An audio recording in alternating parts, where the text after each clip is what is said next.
Well, hello. Who's leading? We Want me to are lead? supposed to summarize, you guys. I'm reading it right now. We are? Yeah, it says if you click on the getting involved on the discussion board, Hmm? it says that someone, okay. Um, oh, do you know that we're all supposed to state our name at the beginning? I didn't know that. I don't know if we need to do that, but it says in the final 2 minutes of your recorded session, have a group member summarize. So, yeah. I don't know how you could do it on this one. I guess just summarize. Could we each just summarize our own part? Wouldn't that be easier? That's what I think we should do that. Maybe you just said that just take a couple seconds at the end and go through it real quick. Yeah, I agree. Let's all summarize it. Okay. You want me to go first, or does someone want to go first? Me? Okay. All right. I interviewed. I asked her for permission, so I wasn't sure if this one was appropriate, but she said it was okay. So I interviewed a high school guidance counselor in our district, and anyways, the first question was, what led you to get involved with becoming a high school guidance counselor? And this was her response. I was at a meeting with a college professor and told him I didn't know what I wanted to do with a degree in psychology. He asked me a few questions and then said I should be a school counselor.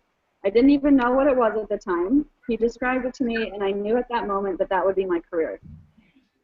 What do you see are the most prevalent problems for families here in the community? She said, student lack of intrinsic motivation causes students not to do well in school. This in turn creates anger with parents. Parents will blame the teachers or the school to excuse their child's behavior. Then it turns into a vicious cycle. The student is not being held accountable and misses out on extremely important life lessons. Drugs and alcohol are always an ongoing problem in this school district. Let's see, how does Norco High School, specifically in your line of work, help children and families locally in our community? She said, lots of crisis intervention counseling to help get kids through their emotional issues. We provide insight into future possibilities with careers, college, trade school, and apprenticeships. We refer out for therapy and homeless services, and their social, emotional, career, and college counseling is also provided. Question, do you feel your organization is child or family focused? In other words, does your organization strive to strengthen the family or step in when children or families are failing? She said, Norco is a family-centered community and most expand that sense of family into the school. Parents frequently call us to get help with their children's problems and sometimes with marital and single-parent issues. We almost always encourage kids to share their problems with their parents. We provide many clubs and supports and programs for the students to get involved in to help them to get a sense of belonging, value, and purpose to their lives. From time to time, we will also offer a mentoring program to help kids who need a stable adult in their lives. Let's see, let's have two additional questions. Explain how the community service as a support system, including the preventative, supportive, and rehabilitation services it provides. She said, low income, we provide referrals for our AG support. We provide referrals for food. Our AG department has a food bank set up, clothing, medical, and mental health services. We offer ongoing parenting classes and support services through the district. We work closely with foster kids and CPS as needed. Presentations are given throughout the year to enlighten students on the different subjects to open their mind to the possibilities available to them. And the last question was, define child advocacy and explain how the community protects children who are maltreated. She said, we report to CPS and actually have a number of foster homes in the area. Many families open their homes to other kids who need to leave their homes, but are not a CPS referral. We use the McKinney-Vento Act to list these kids as homeless so we can provide free lunch, medical services, and financial aid for college. There are a few staff members who've taken in students on a temporary basis to help them through critical time or to graduate. So as I interviewed her, it was just kind of funny, you know, when you're like a kid and you're seeing the school guidance counselor. I guess for me, I didn't have a big thing I needed to talk about, so they just help you get through, help you with your schedule, help you graduate. But it was interesting to me just to see how much they really do and how much they really get involved in their personal family's life and offer so many different, you know, services for them to cover abuse, neglect, mentors, food, shelter. So anyways, I was just really impressed with her, and it made me look at them a little bit differently with a little more respect. So that was my interview, and it was with Sherry Sanchez from Norco High School. That was mine. Cool. Oh, I don't know if you mentioned it, but do you know what education she got for being a high school counselor? Can you repeat it, Catherine? I couldn't hear you very well. Do you know what education she got for being a high school counselor? Like just a bachelor's, or did she get her master's? Her master's. Yeah, she got her bachelor's, but you need to have your master's to be a counselor in the school district. At least in California, you have to have your master's. Okay, who wants to go next? Do you want me to go? Sounds like you want to. Go for Oh, it. I don't care, but Go for it. sure, I'll get it out of the way. Okay, so I interviewed Emily Blizzard, and her name was recommended to me from Sister Meeker. I guess they're pretty good friends, but she works at the Sutherland Institute, and so here in Salt Lake City. And I asked her, well, first I went on their website because I'd never really heard of it. I mean, the name sounded really familiar, and I looked them up just to see what they were, and so it was kind of fun to get on their website and to kind of see what they were all about. But she kept referring to them as a think tank. So the first question I asked her, of course, was what led you to get involved with the Sutherland Institute in the first place? And she said, it is a think tank in Utah. Really, there isn't another think tank that is conservative. Brother Rarick at BYUI, she was taking his advocacy class, and he recommended them for her internship. And then, but she ended up going to the Heritage House because she thought it was a better well-known company or business or whatever. And so, but when she was done with her internship and she was looking for work, the Sutherland Institute actually had a job opening, and so she applied.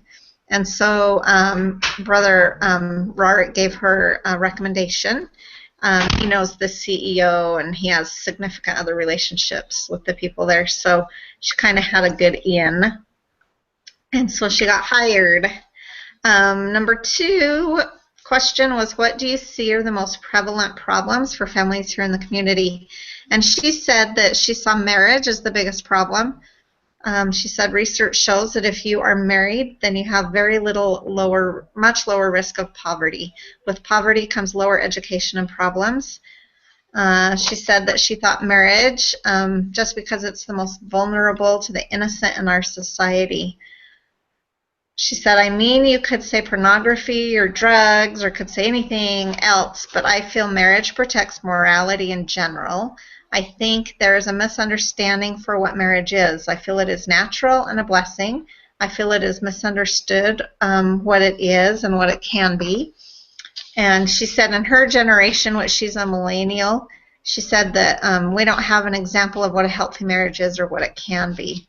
And then we kind of talked about how I was telling her how that's kind of my passion also, was marriage. And then she talked a little bit about the new law in Utah where 2 years ago they made a policy come into law where people here in Utah have to go through counseling before they can actually get a divorce. They have to go through classes.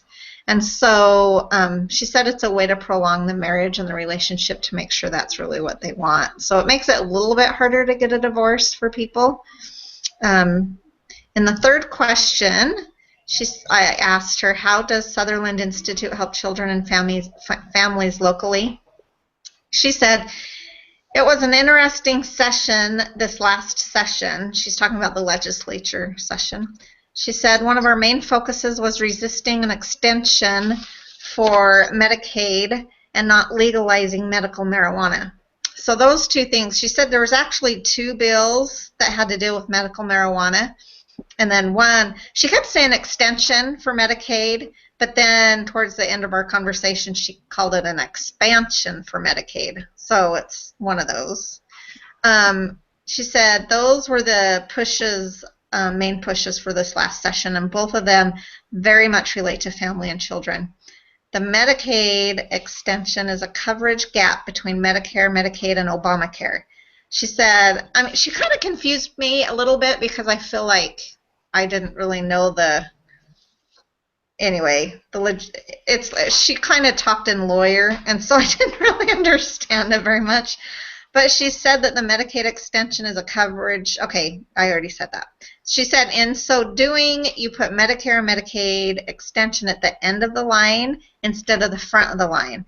So if you're going to protect the most poor in society, you don't expand Obamacare.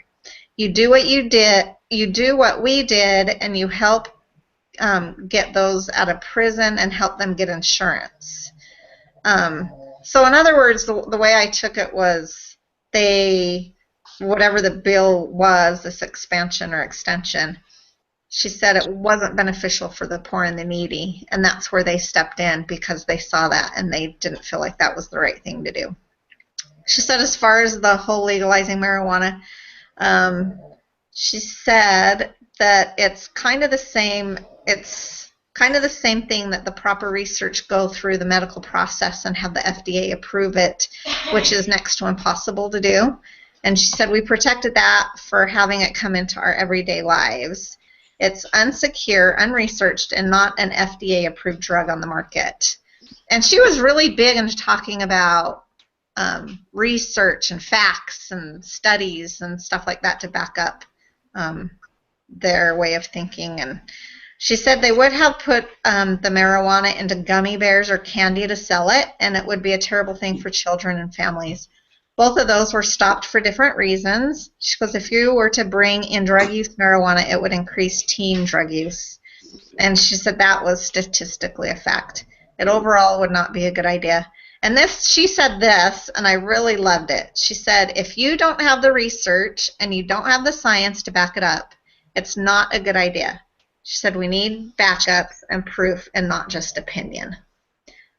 She also said, this I thought was really cool too, she said that they held the World Congress of Families Conference number 9 last October. She said they had over 3,500 people attend, and it was big. They won the bid. She said it's kind of like the Olympics, and you put in a bid, and then they pick where they're going to have it at. She said they covered sex trafficking, marriage, radical feminism, and pornography were some of the things that they addressed. So number 4, do you feel your organization is child or family focused? That one, she said, we feel that because we deal with family issues and it is such a hot topic, we get a lot of criticism for supporting it. So a lot of think tanks don't touch it, whether they are supportive or not. They don't address the policy issue. To me, that feels very empty. If you're trying to address policies, you need to address the family structure. It is a key element that makes society whole. I feel very fortunate to work for someone like this. My bachelor degree is in child development and psychology, so I was always focused on the family. I came from a very conservative family, but it wasn't until the advocacy class that I started to really get involved and do something about what I thought. I am grateful for that conservative upbringing, but it would have been incomplete without the family element. My family believes in the natural family, but it was never connected or made whole. Through my internship, I really have gained a holistic perspective because it incorporated these family values with social conservatism. My job and my company are a think tank in the way they approach family policies. So the extra questions I had, she kind of already answered. One question I had was, what is a policy that you're currently working on? Which she already talked about what they just dealt with, at the last session. Another question I had was, do you think your organization has made a difference in the community? And she said, absolutely. She said that Sutherland Institute focuses on more local policies here in the state of Utah. So they're not really involved internationally, so they don't go to the UN. They're not involved with that. She said we also have events about 8 times a year to educate the public, and they also have a lot of outreach programs that they do. Another question I asked her was, you have a section called Our Principles. Do you ever have a chance to teach Utah's elected officials or community leaders your principles? And she said that is Sutherland's focus. We work a lot with the legislatures and political leaders. One of our biggest pushes is just educating them. We work closely with the public policy and public affairs legislatures year-round in educating them in family policy. So that was mine. And she does only have a bachelor's. And so I thought that was kind of cool that she can make that big of a difference and educate people still and have just a bachelor's. So Yeah, that's cool. That is cool. Hey, I'm wondering on that law, that new law of making people go through counseling for divorce. It's funny how that was like an old law before in many states, and now it's a new law. Yeah. I hope it becomes a new law everywhere, but I also want to know, I wonder how effective it is. I wonder if there's any stats on that. Good question. I have no idea. It's only been a couple years, so it would be, just a short-term study. So yeah, I read that in one of my other classes. It said that it was one of the prophets or apostles or a former bishop or something like that talking about how if couples agreed to stay in their marriage, within 5 years, after 5 years, they'll be happier again in their marriage. Yeah. Yeah. Interesting stuff. Maybe they should have the counseling classes last 5 years long. Maybe a good idea. Good stuff, though. Marriage being a, what'd she say? Marriage was a morality protector or something like that? Yeah. Yeah. Yeah, she was really neat to interview. She was really awesome. Okay, who's next? 2 down, 2 to go. I'll go, Catherine. Is that okay? Yeah. Okay. Might as well. I think I went last time, or maybe the last couple of times. I interviewed, she's actually a woman in my ward. Her name is Amy Coppinger. But she works at a company called MPACT. It's a suicide prevention company, or business, or I guess you call it a business. But what they do is they do prevention and crisis management for adults, children, and just behavioral services. A lot of different behavioral services for adults and children. And so my interview went like this. I asked her the questions, and the first question I asked her what got her involved in it in the first place. She said it was an internship for her. She was looking for a place in Pinal County, which is where we are. Pinal County, and where we live like across the street from another county called Maricopa County, and Maricopa's big, and it's Phoenix and Mesa and all that stuff. We live in Pinal County, which is like kind of, they call us the boondocks, but we're not like the typical boondocks, but it's out on the outside of all the big cities. So Pinal County doesn't have a lot, but she was looking for a place in Pinal County, and this place came up for her. But it was actually in a place called Maricopa, which is Maricopa County. Anyway, long story. But that's where she had to drive an hour and a half each day to go to her internship from where she lives. They offered her a job after her graduation. She said it was the best career choice she ever made. When I asked her what the most prevalent problems for the families were, she said that it was kind of interesting. I don't know if it ties in with what you said, Tammy, but she said that having the insurance was the problem. But see, for what her business is, she said that there's a stigma against mental health, and there is, and a lot of people don't consider mental health being something that's credible to be able to, like, I guess per se, insure. And so that was the biggest problem, is what she sees, is that people can't get insured, so they can't get the help that they need because there's a stigma against mental health. I asked what does Impact help children, or how do they help children and families locally? She said we offer therapy, both individual and groups. We offer anger management and substance programs for teens, coping skills and social skills groups for younger kids. Their therapists are equipped with DBT, which is dialectical behavioral therapy, mindfulness, meditation and stuff, and play therapy as well.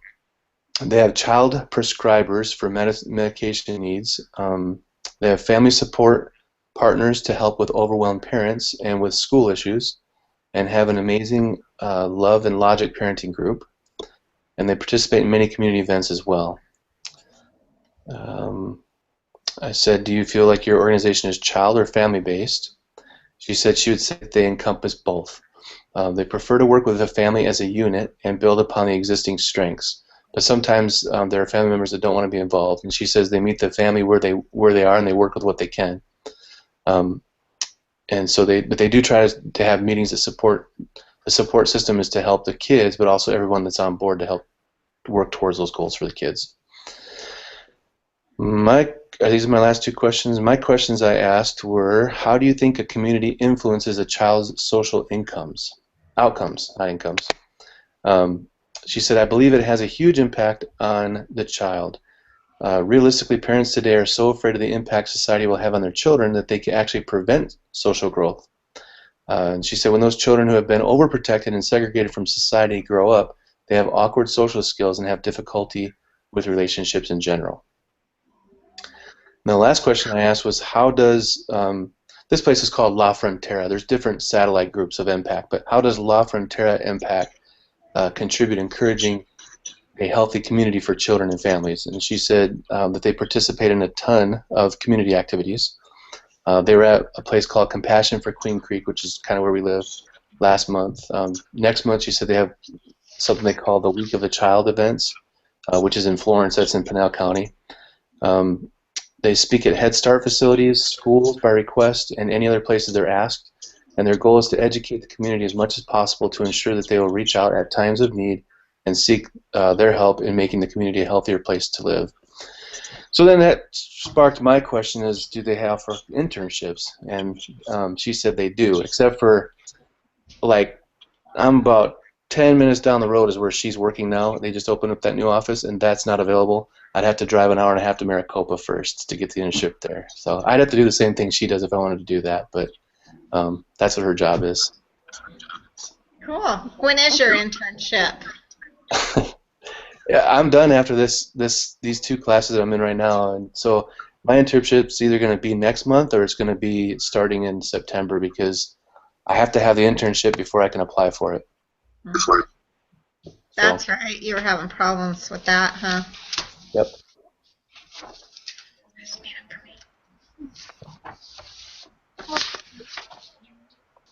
But that is an area that I want to work in. So, does she do counseling? So, does she have a master's or does she just have a bachelor's? Yeah, she does. Yep. And they have all kinds of different openings there too. It's across the board. But she's a therapist. Cool. John, do they have like a hotline there, or they don't do that kind of? They do. It's a crisis center. It's a hotline, and they also do prevention as well. They do education prevention, but they also do crisis hotline. Okay. Awesome. Thank you. Yep. That would very much interest me too, to work there. That'd be awesome. Yeah. I don't live in the right state though. I'm sure there's one around there though, Nicole. There might be. Yeah. Yeah. Or something like it. Yeah. I actually have a sister that committed suicide. So. Oh really? It's very. Yeah. She has a long story, but she married my husband's brother.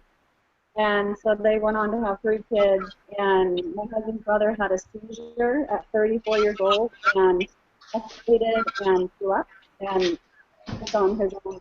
He aspirated into a pillow at night, and she didn't even know. She was downstairs and he was upstairs. Anyway, so he passed away immediately at 34 with 3 small kids. And she kind of never got over it and tried to survive, and she had Crohn's real bad, so she was sick and taking a lot of Vicodin for pain pills. So all the pain medication really messed with her head. And she became that. So, anyways, and then she went on to marry, we call him Satan. He's honestly the most abusive, scariest person I've ever met. So she married him, and anyway, she ended up committing suicide, and we ended up getting one of her children, and two of them we were in 6 years of court trying to get, and the guy kept them because they came with money from LAPD. It's a really long, complicated story, but we ended up raising Brett. We raised Brett for 4.5 years, and he's in college now, so he's ours now. But the other two we just get visitation with, and they're getting abused, and it's this horrible mess. But there's so much when You know what? you know, Thanks for sharing that with me. Because I'm sorry to take this moment here, but my class tonight is on resiliency and resources on dealing with stress management. And this will probably come up because we have a family in my class that I might have told you about them. I don't know, but they've impressed me. They had 5 kids, 5 boys, and then there was did I tell you about the mother who was young, 20, I think she's 26, and she had 6 kids, 5 kids. She's pregnant with her husband, but she tried to take her life, and so one of the oldest boys found her in the bathroom, and then anyway, I know this is a long story, but my friend's wife works as a nurse, and she caught wind of it and heard about it, and she said, well, have the kids come live with us. So they took on all 5 kids, and now they have 10 kids in their house. But the mother she did not die, and she's been getting help, and she's actually pregnant with her 6th child now. But the point that I'm trying to make is that remember that talk Elder Holland with the like a broken vessel? That was his talk on mental health.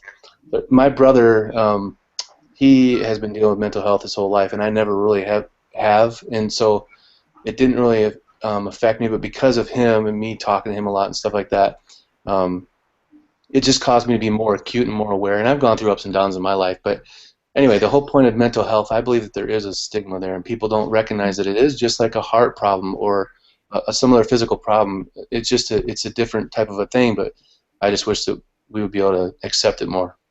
Yeah, totally. I'm with you on that, John. Yeah, me too. Definitely agree. Sorry for my side note, but No, that's great. when you were listening to that, I was just thinking that we had done an intervention with Tiffany before with the psychologist and everything, but when you're involved in it with mental health issues, like you said, or even with pain, medication addiction, you don't know, you can't help yourself. So Right. frustrating, but it's such a horrible thing because forever these kids will struggle that their mom chose to leave them, and it's just heartbreaking.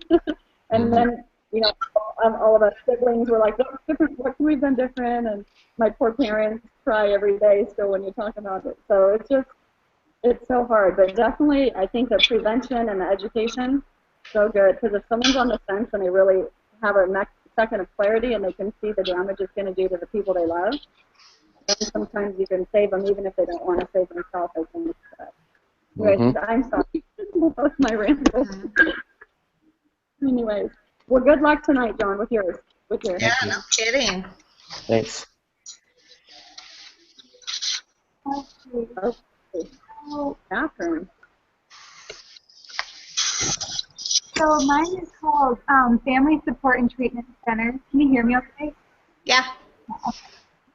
And it's called the Home of Hope and Healing, and it's just in the town or the city where I live, which is Orem, Utah. And their mission is to build a community of healthy, happy individuals and families through education and the prevention and treatment of child abuse, trauma, and other personal and family concerns. So I interviewed with a woman named Natalie Gilbert, and she is LCSW, which is a licensed clinical social worker, and full-time she's a therapist, and she sees around 6 clients per day. She says most of her clients are children, and they've been experiencing or have experienced in the past trauma or abuse. And she's been working there as a therapist for 4 years. And she got involved with this by doing her undergrad kind of volunteer work there.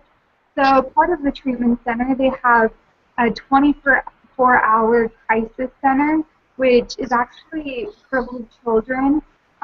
So anytime their parents, if they feel that they're in a crisis or that they might abuse their kids or they just like need a break because they're really stressed out, they just take their kids there. And she said it's like a safe haven where there's actually 2 people working there 24/7. They actually live there, and they just take care of even infants and toddlers and like elementary school age kids. And I thought that was really cool. I didn't actually get to see that place, but I just, yeah, that's really awesome. So she did that, and then she went to do her master's at BYU, and then she got an internship there doing therapy. I asked, what do you see are the most prevalent problems for families here in the community? And she corrected me, and she's like, well, we're all over the county, first of all. We do Utah County, and she says that she works with a lot of children that have been sexually abused, so she would say that she wants families to be educated and educate the children on sexual abuse. So she talked about different methods. One she talked about a lot was like go touches and stop touches, where you just educate your child on inappropriate touches of their body and things like that to help them to know when to tell an adult. And she also said that, pornography is really big in this county, and that, like, once they get into it, sometimes they want to act out. And so most often it's a family member, like older siblings or uncles or aunts or like extended family that watches over the child. And so she just said, like, educating the parents and the children to know how to recognize how the child is feeling, or just different kind of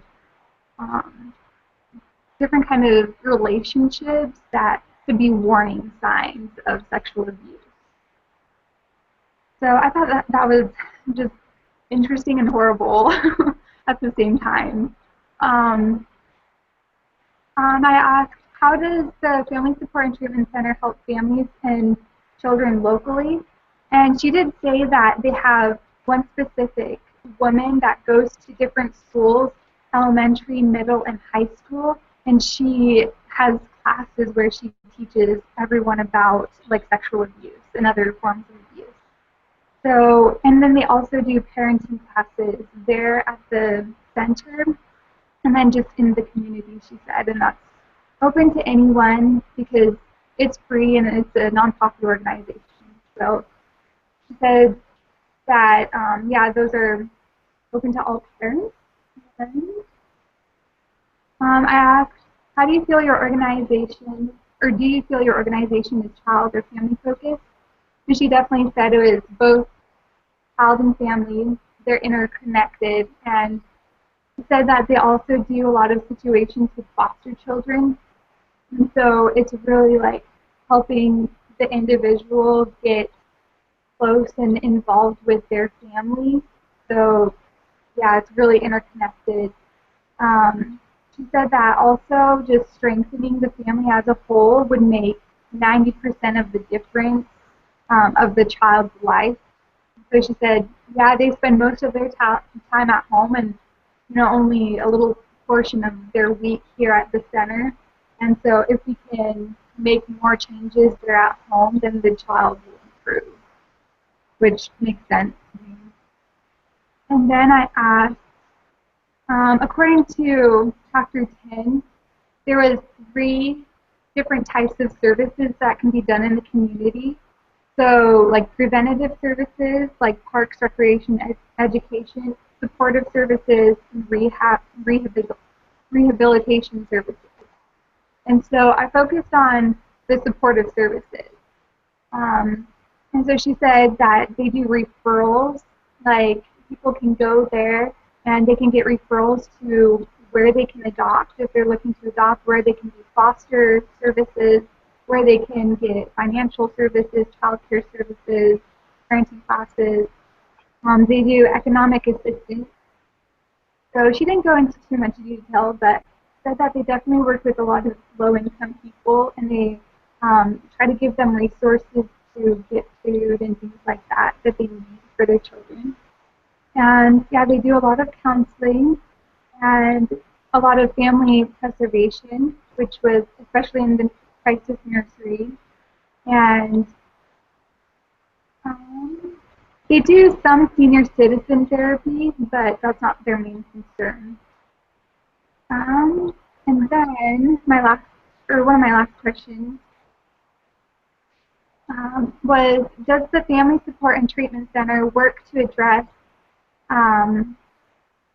one of these needs? And I just asked, like in Chapter 10, there were 9 main needs in the community. So just a couple were like improving health, preparing adolescents for adulthood, creating a moral climate for children, etc. But she chose protecting vulnerable children and their families.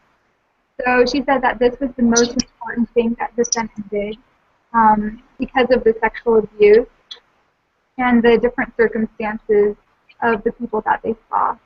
And so she said that people that come in, most often they're low income and they don't have a lot of education.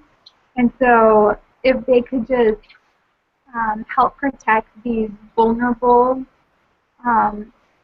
families and children in the community, then the community would like rise in morality and stuff like that.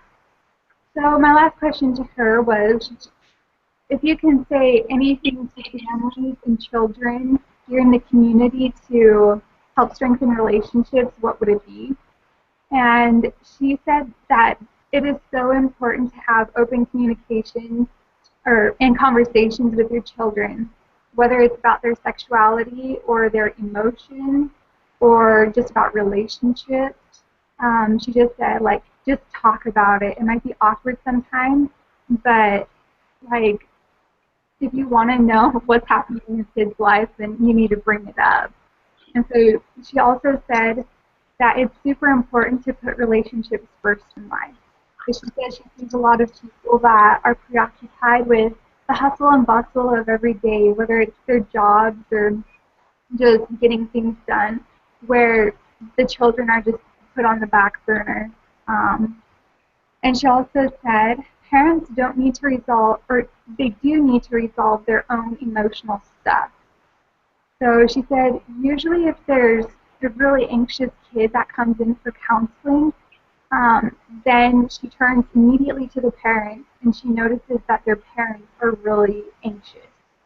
So it's because most often she says these parents don't think that their problems and stresses are affecting their kids.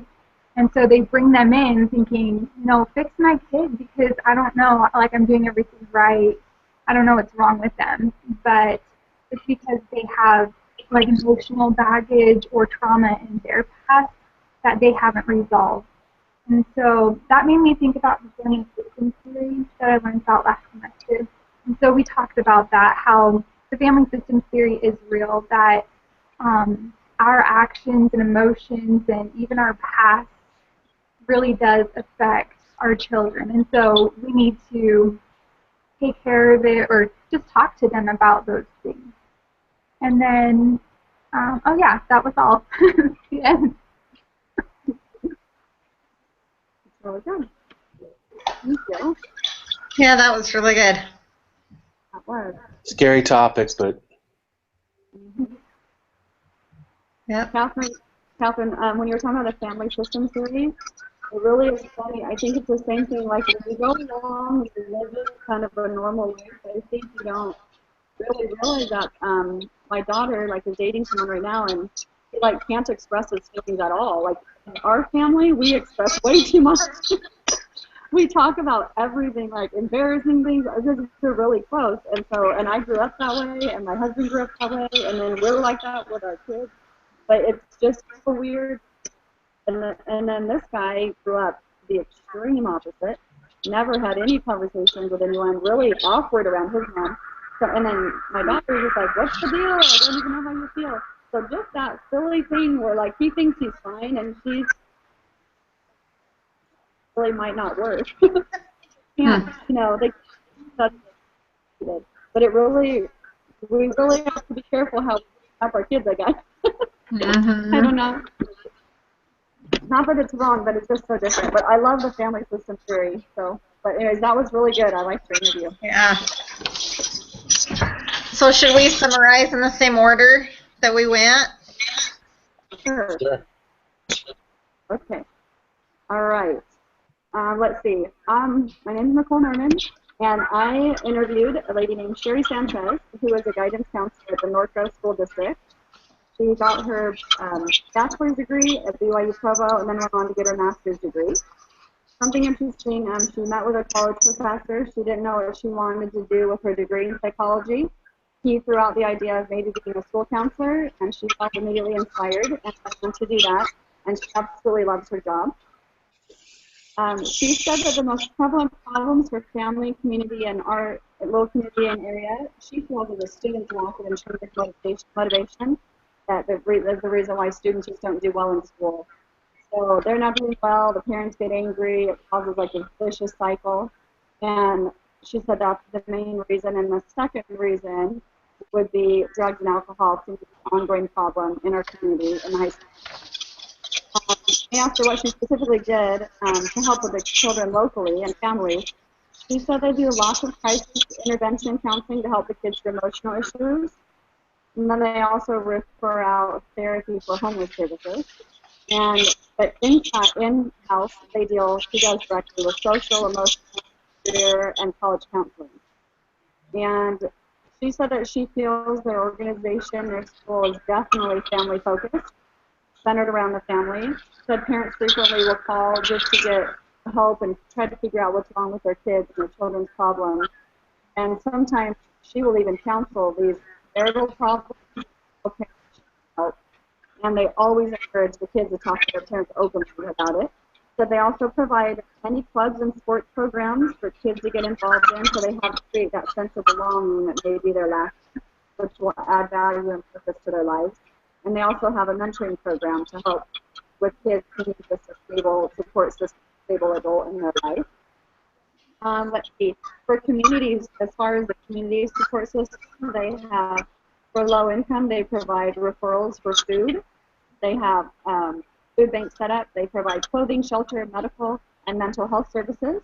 And they provide, which is really important, ongoing education classes and support throughout the whole district, which is really, of course, what we've been learning here is it's so important to educate, not just give things or tell them how to do something, actually teach them how to do it so they can create a better home for their family and a better future for their kids. The last thing was Divine. She said, as far as child advocacy, how the community protects children who have been maltreated, she said that they report all of their abuse things to CPS, and they actually have a number of foster homes in the area. And what I thought was interesting is many of the teachers and many of the counselors there throughout their careers have opened their actual homes and invited some of these kids that need extra help and love and support into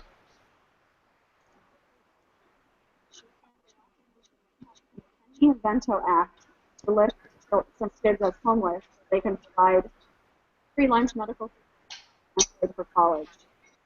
So I feel like I have a better understanding of what the school guidance counselors do. I feel like in Sherry's situation, because of her LDS testimony, that she's actually able, she said she often is able to counsel without putting the name of LDS on it. So she's able to be a little bit more in tune with what these kids need, and she feels like her job is very rewarding, and I have a higher respect for what she does. It's really interview. Thanks. Okay, my name is Tammy McClellan, and I'm going to summarize my interview that I had with Emily Blizzard. And she works for the Sutherland Institute. One of the things that stood out to me was she talked about how she sees marriage as the biggest problem in our community. She mentioned that she feels that marriage protects morality in general. She was big in talking about facts and research and studies that prove how marriage is important and how it lowers the risk of poverty and different things. We also talked about her recent policies that were here in Utah that the Sutherland Institute had a major role in stopping. They stopped all three of the major policies, one that had to deal with the Medicaid expansion and two that had to deal with legalizing marijuana here in the state of Utah. She also mentioned the biggest thing that I really liked that she said was if you don't have the research and you don't have the science to back it up, it's not a good idea. We need backups and proof and not just opinion. We talked a lot about how her company is a think tank, and the difference between her company that's a think tank and other think tanks were that they choose to support family issues, whereas other think tanks don't. She said that they get a lot of criticism because of it, because family issues are a big hot topic. She also said if you are trying to address policies, you need to address the family structure. It is a key element that makes society whole. I also really liked how she answered the two questions that I asked her. One was if she thought that her company made a difference in the community, and she said it absolutely did, that they don't really deal with the international side of different issues, that everything that they do is just within the state of Utah. She said that they have outreach programs and they also educate the public, which I thought was great. The other question that I talked to her about was their principles as a company, and asked her if she teaches those principles and what they believe to Utah's elected officials or community leaders, and she said that they do, that's like the main focus of her company. And that's one of the biggest things that they choose to do, is to educate those who are in the legislature and our political leaders. So after talking to her, the biggest thing that I learned is maybe not to take the easy way of an internship, because I kind of already had one set up for next year for my last semester in working with someone through the internet that we had seen a video of what he does as far as marriage pamphlets and books. And after talking to Emily, it just made me realize maybe I wanted to be more out there and be more of a in the thick of it with family advocacy and helping families and children.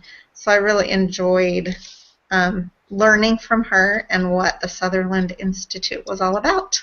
So thank you. Okay. Thank you. My name is Jonathan Gilbert, and I'm saying my name because Tammy told me to. And I interviewed a woman who is in my ward who I was not aware of how much she was doing, but her name was Amy Coppinger. She works at a business here called Impact, and they have different satellite locations around Arizona. And the one that she works at is actually about 10 minutes from where I live. It's a suicide type of a prevention center, but they do a lot of different behavioral health education. They do therapy. They do a lot of different things. I asked her how she got involved in it, and she said it came from an internship that she had started, but it was actually in a location that was about an hour and a half from where we live now. She used to drive there every day. And then they offered her a job after she graduated, so she started working there. One of the biggest problems that she felt that was a problem was just convincing the public in general that mental health is a credible health problem issue, and that getting funding for it, she said it just sickens her to turn people away when they don't have insurance because they're in that crisis situation, and she just feels terrible by having to turn people away because they don't have the insurance. They offer different types of therapy, both individual and group therapy. They do coping skills, social skills. They provide home care for overwhelmed parents. They do DBT type therapy, and they also have love and logic parenting groups. She also takes their group takes when it comes to individual or family, they take a family approach. They like to focus on the family as a unit, and then they like to build on their strengths. But they also work with individuals as well, because some family members don't like to get involved. Um, she, I asked her two questions. The first one was how she thinks the community influences a child's social incomes. She said it influences it a lot, and parents are sometimes afraid, and they kind of hold their kids in and don't let them socialize as well. And if they would just let them be more social, they would not grow up as awkward, and the community plays a big role in that.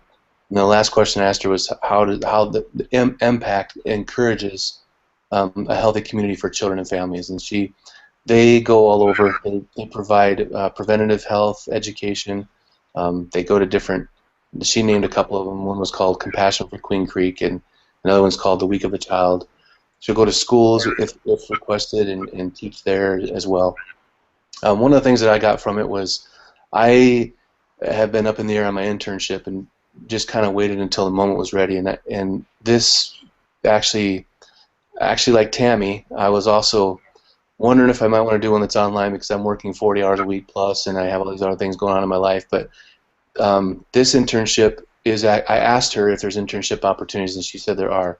And I found this place and another place that's just a little bit closer to me, that's similar, that I could probably get involved with an internship there. So it opened my mind in that area.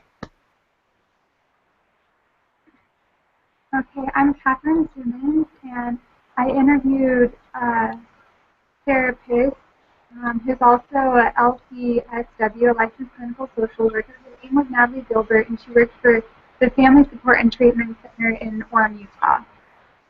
That treatment center is known as the Home of Hope and Healing because they do a variety of different concerns like abuse or trauma and other things, like just caring for children who might be threatened. This lady, Natalie Gilbert, she did her undergrad volunteer work at the free daycare that they do, and then she did an internship there in therapy. She said that the most prevalent problems here in Utah County is like sexual abuse. She said it might be skewed because she works with many children, about 6 clients per day, most often with sexual abuse, a history of being sexually abused and otherwise, but said that parents need to be informed of how they can talk to their children so that they can realize when they're being sexually abused or watch out for signs that something like that might occur. Also, that pornography is a really big problem in this county, and that if they could just limit pornography, then acting out wouldn't happen so much against these children or teenagers. Locally, they do sexual abuse prevention classes. They have one lady that goes to elementary schools, middle schools, and high schools to work with children and help them to know how they can have prevention with sexual abuse. And then they also do parenting classes in the community and in their centers about sexual abuse. So she said that this organization was both child and family focused, that both of those things are really interconnected, because if the children is struggling, if the child is struggling, the most often the family is going to be struggling, especially the parents with being anxious or depressed. Usually their kids will then be anxious and depressed as well. And so we talked about the family systems theory and how both the parents affect the children as well as the children affecting the parents. And so she said if she could say anything to the community, she would say that putting relationships first needs to be a priority, and that we, or parents, need to have open communications with their children. Talk about the touchy subjects about sexual abuse or their sexuality in general. And she also said that parents need to resolve their own emotional baggage or abuse in the past so that they can help their children heal as well. And that's all. Done.